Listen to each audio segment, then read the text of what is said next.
There is a moment, in the quiet before sleep, when the mask begins to slip. Not with drama or collapse, but with the subtle weight of exhaustion. The carefully constructed smile softens at the edges.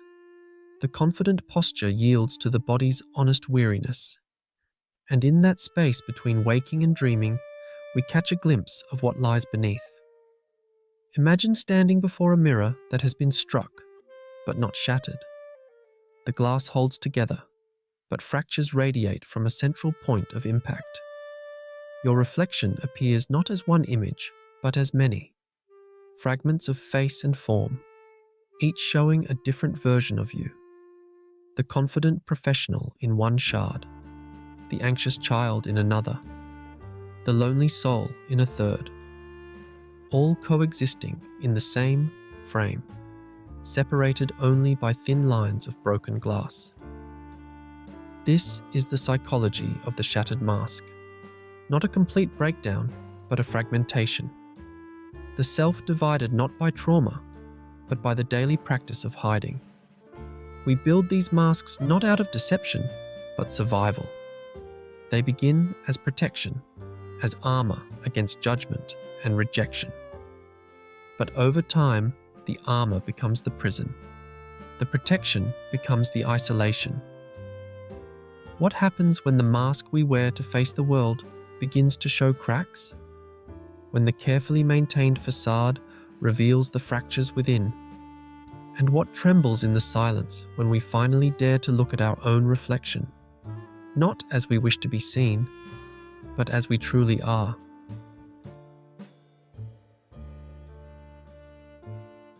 Carl Jung called this the persona, the mask we present to the world. It is not inherently false or deceptive. In fact, the persona serves a vital psychological function.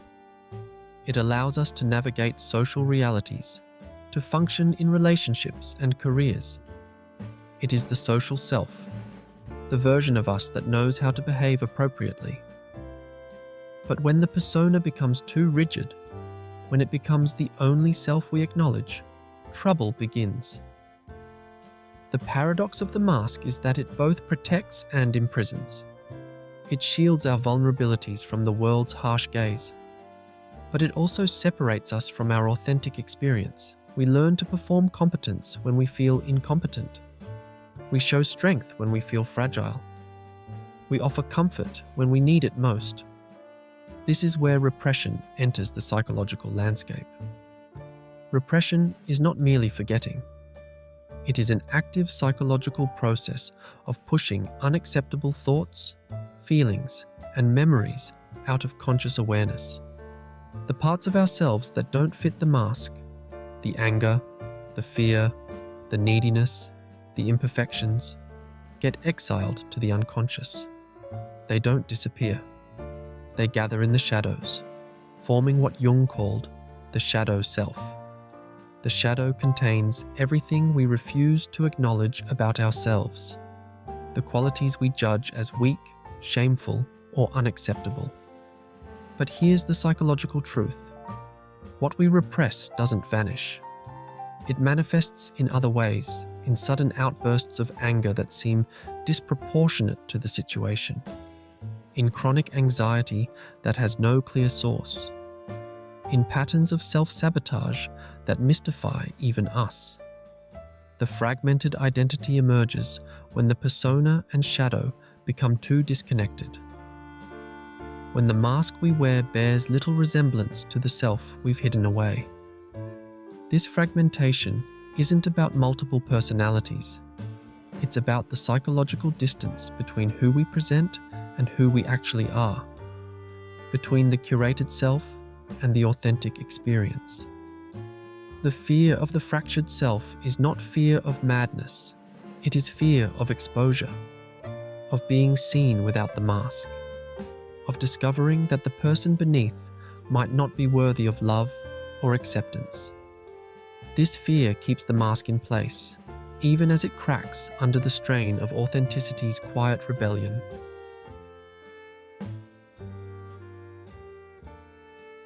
Let's explore the anatomy of this fragmentation through three psychological lenses. First, the psychoanalytic perspective on repression. Freud described repression as the foundation stone upon which the whole structure of psychoanalysis rests. It is the mind's primary defense mechanism, protecting us from psychological material that would cause too much anxiety or distress. But repression comes at a cost. The energy required to keep unwanted material unconscious creates psychological tension. This tension manifests as symptoms: anxiety, depression, psychosomatic illnesses. The repressed material doesn't stay neatly contained. It leaks through in dreams, slips of the tongue, and emotional reactions that seem to come from nowhere. Think of that moment when someone's innocent comment triggers disproportionate anger, or when a particular situation fills you with inexplicable dread. These are the whispers of the repressed self trying to be heard. Second, Jung's concept of the shadow offers a more compassionate framework. The shadow isn't evil or monstrous. It's simply the parts of ourselves we've disowned. The qualities we were taught were unacceptable in childhood. The emotions we learned to suppress to maintain relationships. The needs we learned to ignore to avoid disappointment. Jung believed that until we make the shadow conscious, it will direct our lives, and we will call it fate. The shadow operates autonomously, influencing our choices and reactions without our conscious awareness. We project our shadow qualities onto others, seeing in them what we refuse to see in ourselves. The colleague we judge as arrogant might reflect our own unacknowledged desire for recognition.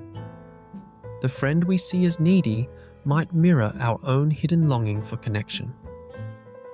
Third, internal family systems therapy provides a modern understanding of fragmented identity.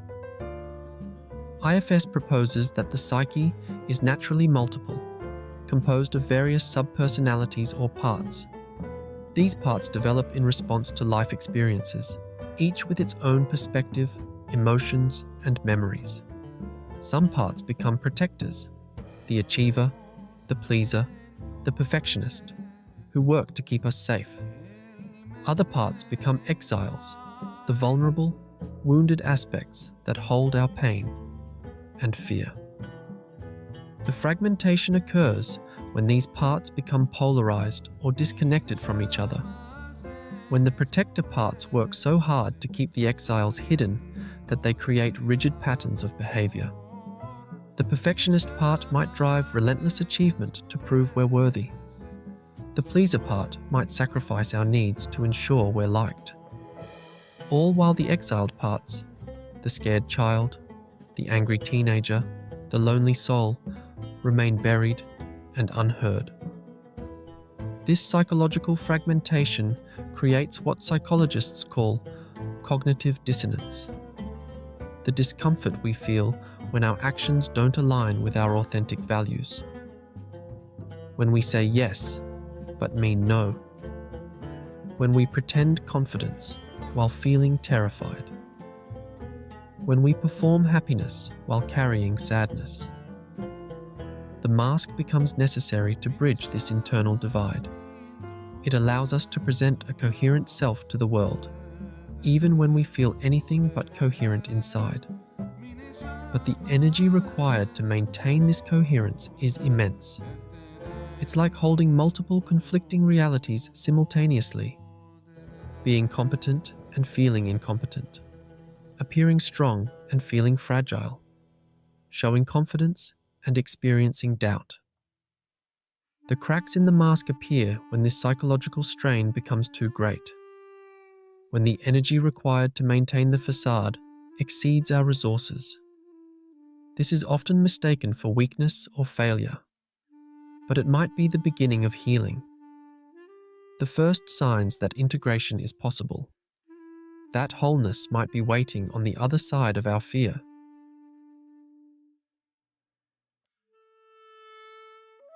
There comes a moment in every fragmented life when the cost of hiding becomes greater than the fear of being seen.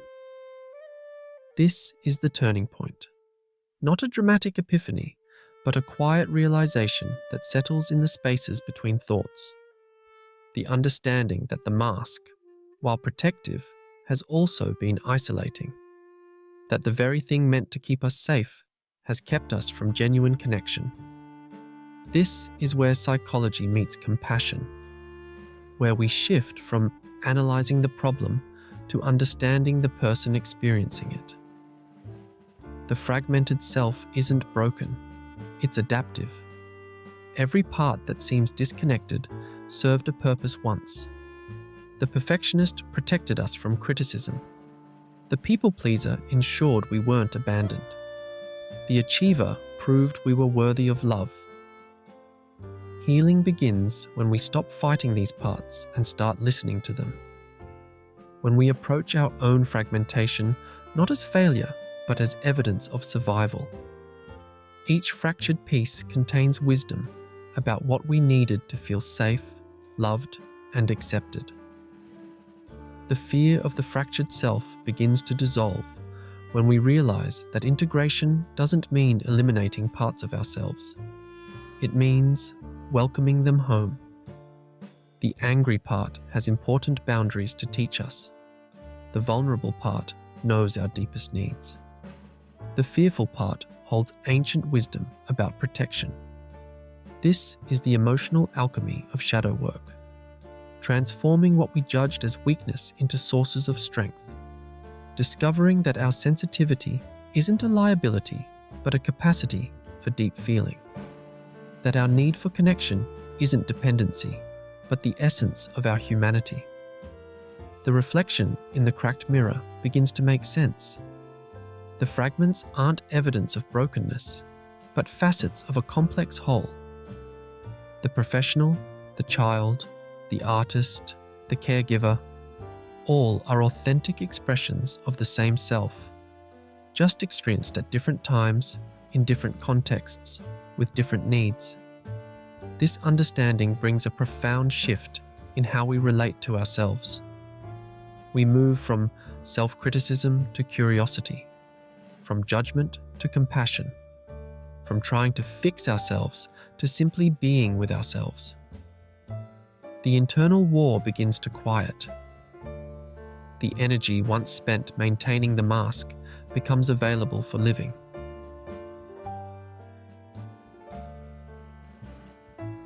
Integration is not the elimination of complexity, but the embrace of it.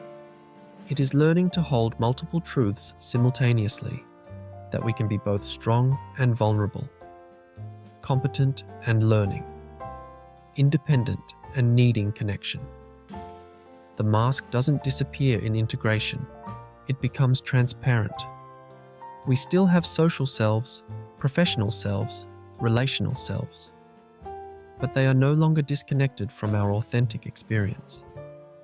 The psychological journey from fragmentation to wholeness is not about becoming someone new. It is about returning to who we always were before we learned to hide. Before we internalized the message that some parts of us were unacceptable. Before we built walls between our public and private selves. The shattered mask, in its brokenness, becomes a doorway. Not to perfection, but to authenticity. Not to a life without struggle, but to a self that can meet struggle with presence rather than pretense. The cracks let in the light. They allow our humanity to breathe. What if our brokenness is not evidence of failure, but of courage? The courage to feel deeply in a world that often prefers surfaces. The courage to need connection in a culture that prizes independence. The courage to be imperfect in a society that worships achievement. The fear that once kept us fragmented begins to transform. It becomes not something to escape, but something to understand. A messenger telling us where healing is needed, where boundaries want to be set, where love wants to be given or received. We look in the mirror and see not shattered glass, but a mosaic. Each piece essential to the whole. Each fracture a reminder of what we've survived. Each reflection a different aspect of the same beautiful, complex human being. The psychology of the shattered mask teaches us that wholeness was never about having it all together. It was about having the courage to fall apart, to let the mask crack, to allow the fragments to speak, and in their speaking, to discover that we were never broken, just waiting to be heard.